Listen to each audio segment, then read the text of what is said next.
Hello guys. So we're going to have a bit of a get all the jobs done in the garden today, and at the same time I'm going to answer some of the questions you guys have been giving me on social media. Things like tulips and alliums, will they flower again next year? How do I water the self-watering pots that we built a few videos back? And also I've got a very cool, very quick tutorial right at the end on how to make awesome invisible supports for your plants. Okay, and also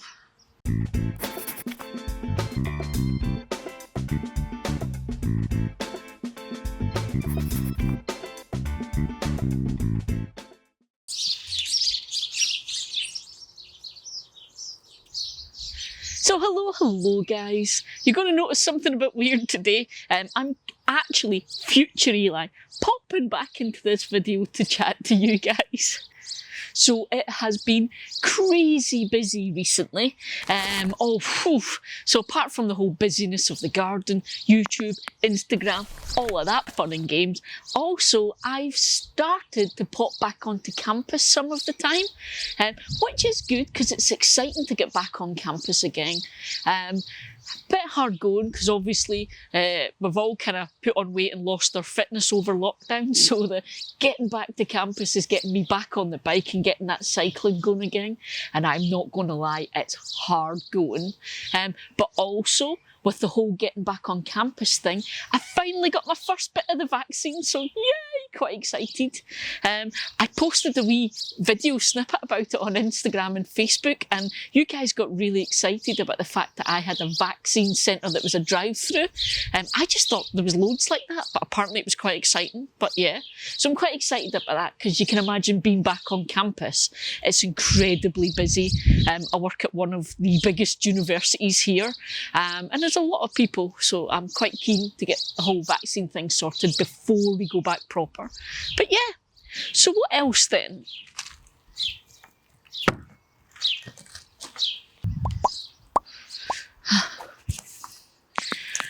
Well, I mentioned that I'm actually future Eli, popping back into the video. Unfortunately, guys, we did have a few mic issues in this video.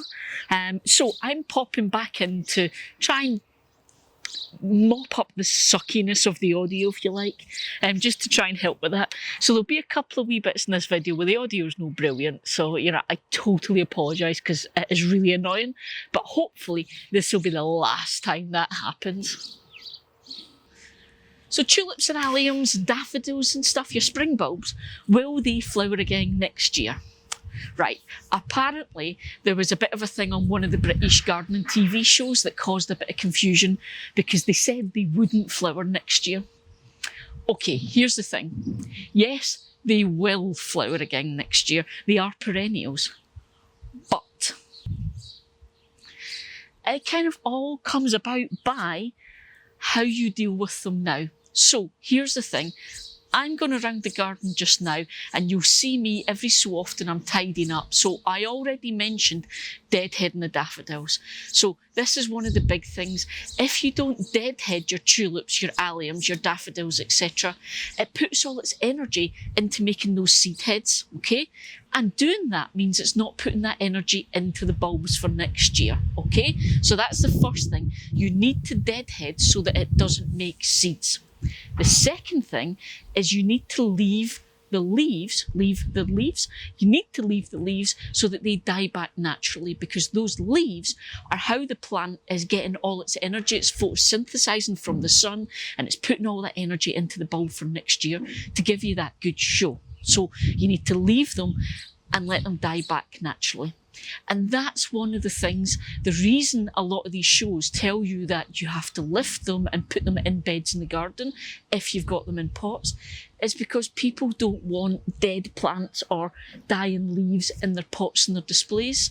So they're actually telling you to move them so that you'll leave them to die back rather than trim them and make them look tidy, okay? So it's a bit of a misunderstanding. Now, the other thing is your soil where they're planted, because obviously if it's plant's wanting to get all that energy for next year, it needs to be able to get that nutrition.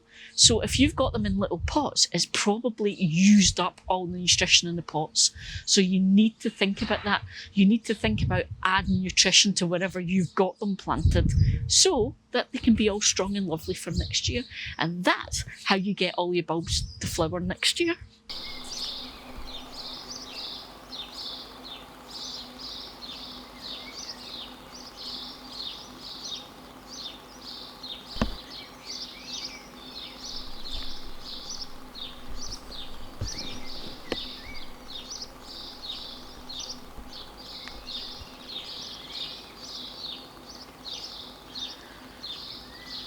Some of the daily chores that are happening now are just awesome things, like, you know, when I'm in the garden, it's just checking on the peas and helping to direct them and get the little tendrils going where they should be tying in and stuff. It's awesome, and I'll be doing that with the beans soon as well.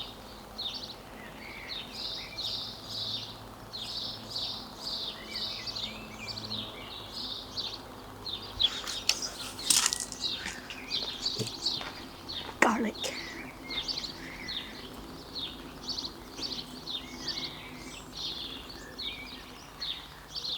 Looking awesome.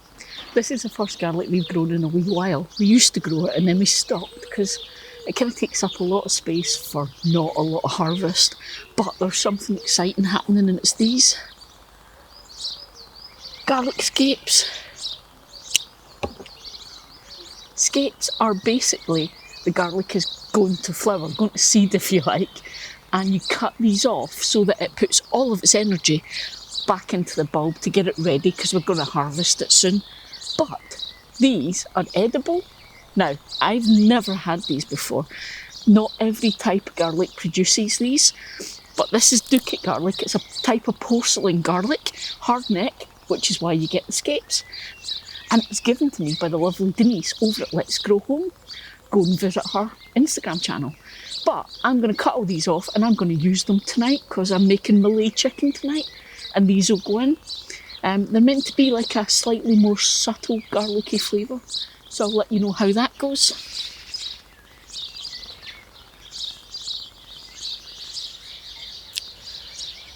Also, you harvest when they're all nice and curly like this, because once they start to straighten up, then they get a bit tough, so this is when they're best. And it's just dripped garlicky water on me. Awesome.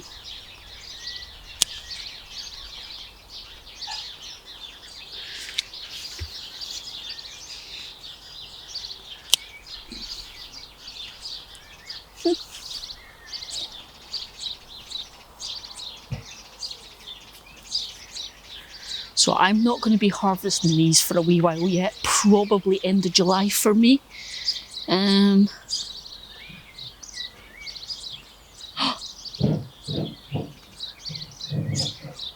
don't know if you can see that, but decent sized bulb.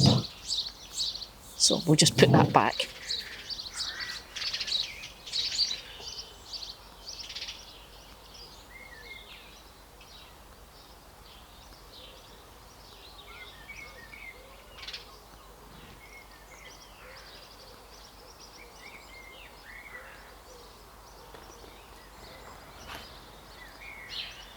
I need to get everything watered, which gives me the chance to chat to you about the watering in the greenhouse with the watering systems. So let me get the beds done and then I'll meet you in there.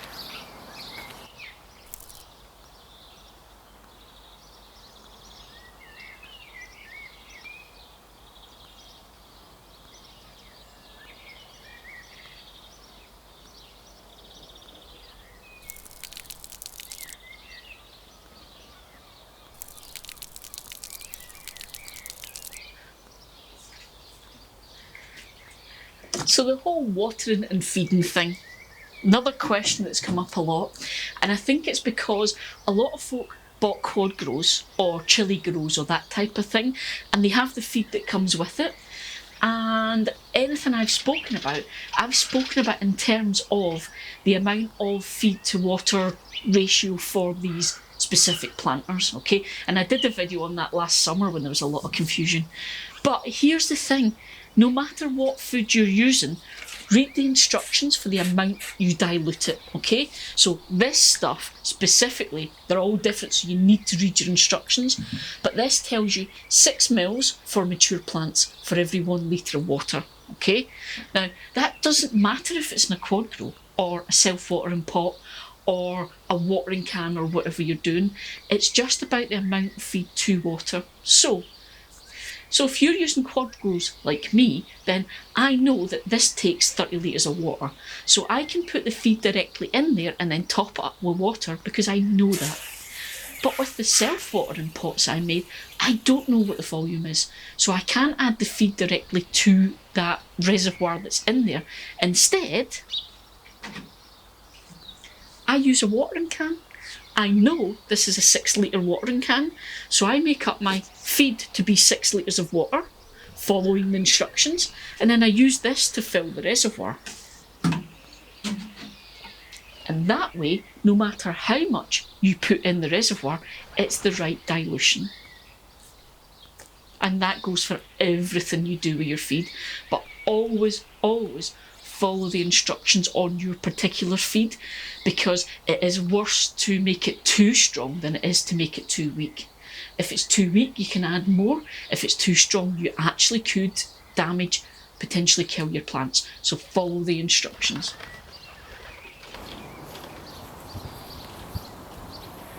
So the last job I need to do today is to go around and make sure anything that needs supported is.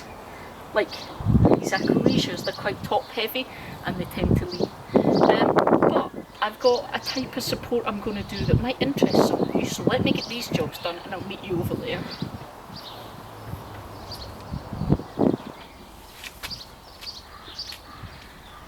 So I do a lot of staking here because, as you can see, big heavy achalacias, and this guy, he's nice and straight and doesn't need staked or supported, except when it's really windy, then it can get a bit ropey. So I'm going to make him a support, which I think you guys are going to really like. But let me get the achalacias done.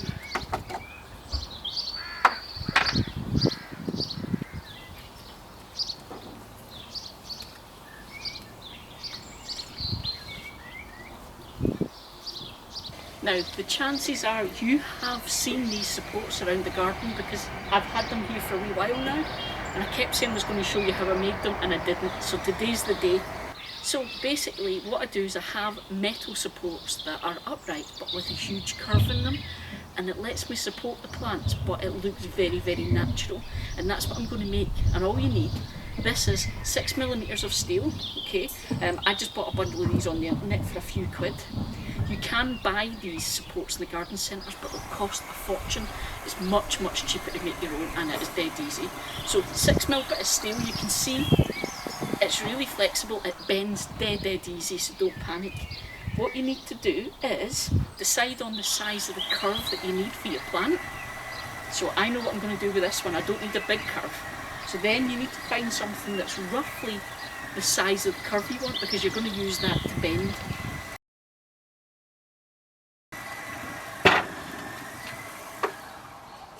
Try and find the middle the best you can, and you're just bending it around whatever object you've chosen to get your half circle. Then on the floor you need a handy bit of wood, and place it beside how big you want those curves to be, and place your wood there. Then you stand on it and use that to bend your uprights.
invisible support for your plants. Much cheaper than buying them, and you can customise them to fit your garden. Job done.